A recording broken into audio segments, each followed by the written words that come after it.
ассалому алайкум дӯстони азиз, мардум подписчикои канали Саудо ТВ 01. Созен хубен, тинҷен, саломати хубе, вақтотон хушай. Имрӯз 9 июли соли 2025 сол навори хонаҳои фурӯшӣ беҳтарин хонаҳоро пешкаштон мекунем. Бо диққат тамошо кунен. Лайкотона бимонен, лайкотона монен, лайкотона монен. Барои реклама метавонем муроҷиат бикунем бачаи азиз. хонаҳай, заминай, квартира, техника, аппарат чизе бошад дар WhatsApp муроҷиат бикунен. Мо реклама карда фурӯшта мегузорем.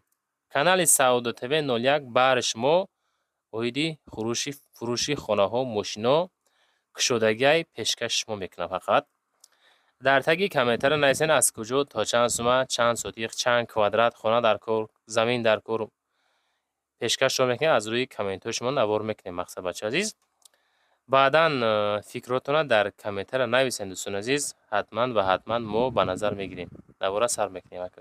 дӯстони азиз, касоне ки дар Москва или Московский област кор фаъолият мекунанд ва хоҳиши бор равон кардан ба ватан дорен, ширкати грузоперевозки Акаи Нозима тавсиятон метаҳем ки пашти ҳар ҳафта боршон ба Туркистон мерасад. тӯли якчанд солае ки оиди ҳамин система кор фаъолият мекунанд. Мақсад ба дили пур аз номи канали ютуби Саудо ТВ занг занед. борои шумо аз 100 кило зиёд боша агар омада худшон бортона мегиранд, прямои Туркистон мебаранд. бор бурда мешавад ба Душанбе, Ваҳдат, Регар, Ҳисор, Шаҳри Нав, Восе, Кӯлоб, Фарҳор, Ҳамадонӣ ва дигар ҷои Туркистон хулас боршон мерасад. ҳар ҳафта пашти боршон Туркистон мебарад. азиз, аз номи канали мо занг занед. беҳтарин ширкат, ширкати боярнок, ширкати Акаи Нозим. марамат срочно боротона занг дада роҳӣ кунем. бародар азиз, я эълонай мега ассалому алайкум. барои писарчаи яксолаи ма Ниянка дар Корай моҳона 2000 сум метем. аз гирду атрофи шаҳр Ниянка дар Корай. апашкое ки пака ҳозираша сабуктара кингу инами апа монда худаш дар Русия ҳай. кӯдакча яксолаи яъне ки майда дорад. авқот хӯрак шудагиа уже. одамое ки апашкое ки бекор ҳастен 2000 сум як моҳда мета. ҳамин чашма меҷахен апа 2000 мегзара. иншоаллоҳ марамат занг занед аз номи канали мо апақати чахчах кунен. кӯдакша дар хонатон бигирен, ҳамроҳи фарзанди худтон нигоҳ кунен. квартираи фурӯшӣ дӯстони азиз, нигоҳ кунед. ака навора бо диққат хушрӯ тамошо кунен. шаҳри Душанбе, ноҳияи Шоҳмансур, сеюм баз. сехонагаҳаи масоҳати 113 метри квадратӣ. 1 метри квадратира $700 мега. $79000 113 метри квадратӣ. 113 метри квадратӣ. WhatsApp шуна мегзорам, аз номи канали мо занг занед. мактабаш где-то 50 метр дурай мега. беморхона ва аптека где-то 200 метр дурай мега. ҷош ҷои ободай. беҳтарин ҷо барои зиндагӣ кардан. дар ҳолати коробка ҳай савдо мешава. навора бо диққат худтон тамошо кунед. маъқул ки боша занг бизанед, бихарем бародар азиз.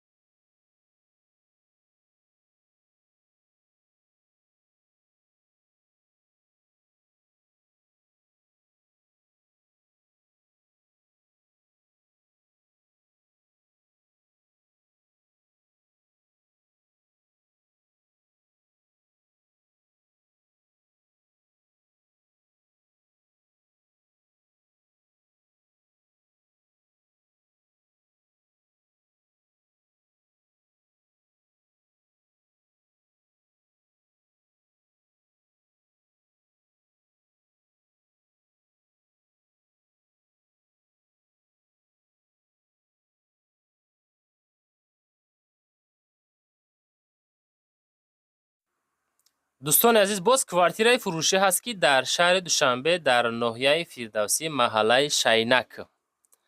якхонага масоҳати 30 квадрат метраш мега 95000 сомон. духонага масоҳати 40 квадрат метраш 120000 сомон. хонаҳо бо газоблок ҳамин ҳолат кардагӣ. хуб, доми бек сабур нест, доми мастирок нест. дилтон дур наравад дӯстони азиз. иморат мега аз 4 ошёна иборат буда, якум ошёнаш тайёр, якхонага, духонага мондагиай бо нархи дастрас савдо мекунем. девол бо газоблокай дӯстони азиз. ина марҳамат, нархи арзон гуфтен. Саудо ТВ 01 пешкаштон кадак. успет کنین از امی کانال ما زنگ زنین انشالله با ارزانتون میکنن.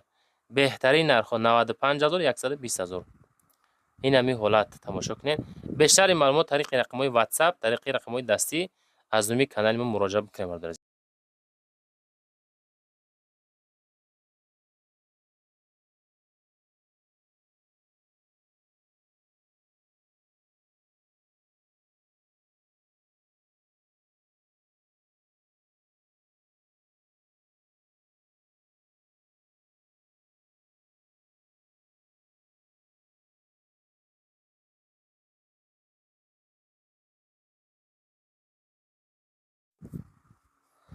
دوستان عزیز، خانه فروشی نزدیک حولگی ناحیه فرخور دهه کویبش بوده است.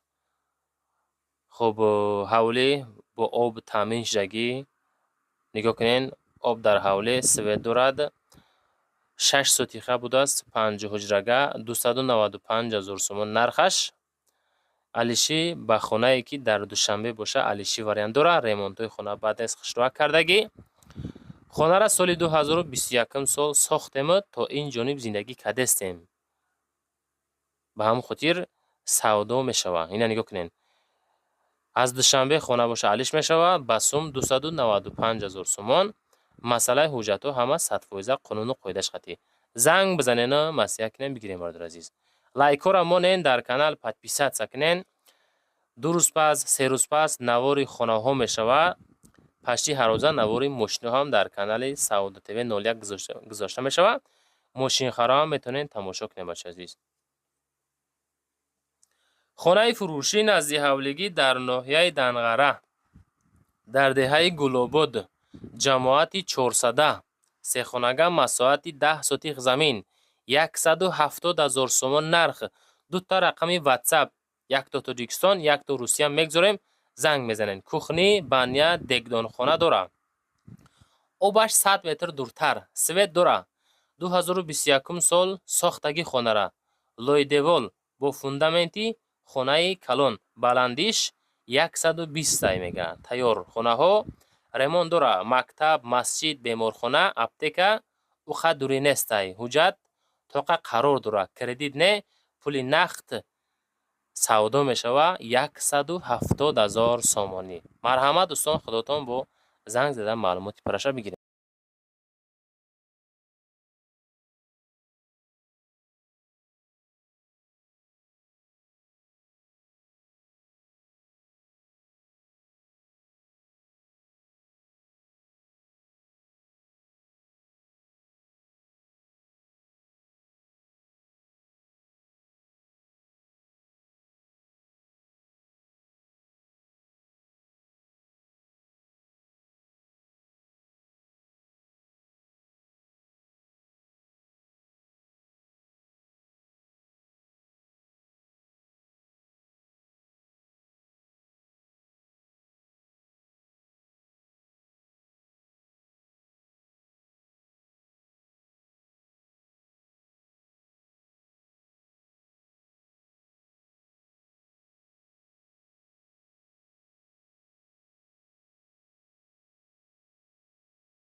دوستان کوارتیرای فروشی قبول کردیم که در شهر اکاترینبورگ پیشی تاگانسک ریاد. دو خانگاه 48 متر کوادراتی، بالکن قطعی 50 کوادرات میگه. نرخ 3,700,000 روبل. علیشی خب با خانه زمینی یا که کوارتیرای سه خانگاه قطعی یا خانه زمینی قطعی هم علیش هم کرده می شود. فقط در دوشنبه باشه اگر دوستان عزیز. سه خانگاه یا که خانه نزدی حولگی باشه علیش میشه. این خیلی بسوم 3,700,000 روبل. دوستان عزیز سپیت کنین بگیرینش. بهترین کوارتیره با نرخ دسترس از دومی کانالی سعودت تیوی زنگ زنید بچه عزیز.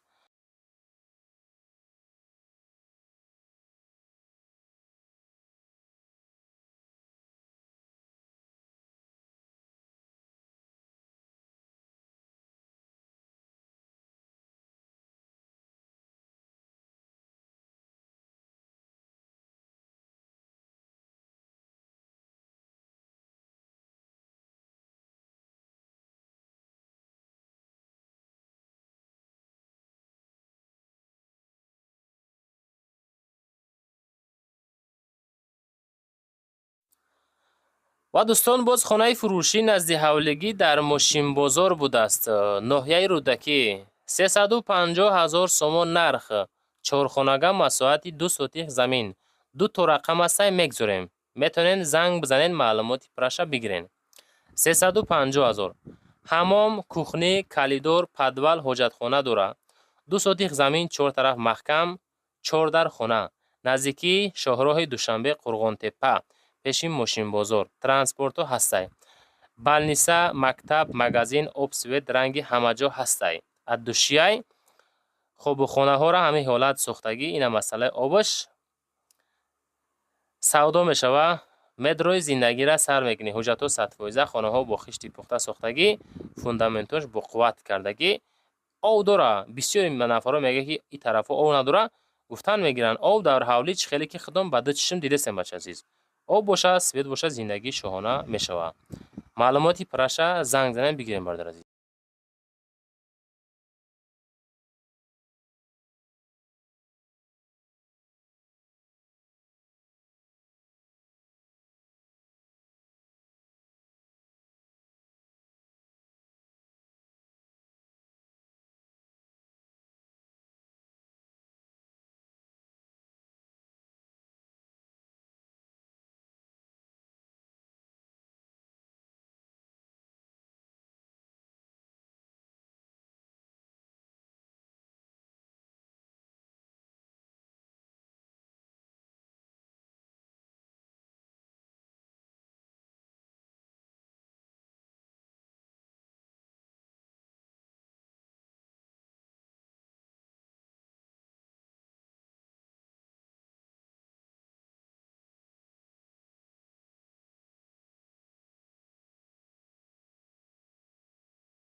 و دوستان عزیز باز خانه فروشی نزد حولگی در شهر دوشنبه زرافشان دهه ارمغان 8 خانگه 4 ساتیخه بوده است. 3 اتاژه های با فکرم نگاه کننده خشرو تماشا کنین من میفهمونم. 500,000 سوم نرخ. 8 در خانه و 4 ساتیخ زمین. از بازار زرافشان 3 کیلومتر بالا. دهه ارمغان سوید آب داره. مکتب داره. مسجد داره. خانه با خشتی پخته ساخته شده. یکم اتاژ بتون، دویم سوم اتاژ خشتی پخته. 8 در خانه، 2 بانیا، 1 کوخنی، 1 الاوخانه، 1 حاجتخانه. سوم اتاژ میگه زلی 16 به 6 دوره. این دوستان من دوستان زنگ زنین از اون کانال سعودو تیوی 01 ان شاء الله ارزان تون میکنه. 3 اتاژه کاتج با نرخی 500,000 سومانی. این خیلی نرخو ما گارانتی میتم که فقط در کانال سعودو تیوی 01 میشه دوستان عزیز. لایک ها رامونین در کانال ما جوشتا подписаться سکنین. هر روزه پشتی نوار داریم. نوار سعودو تیوی 01 تماشا کسین. بو داریم کانال سعودو تیوی نمره 1. در روزه پشتی هر روزه نوار خانه ها میگذاریم. میتونین گذشت تماشا کنین. زنده باشین دوستان. ادوشی تماشا میکنین دستگیری میکنین. ای همتون مینا داریم برادر عزیز.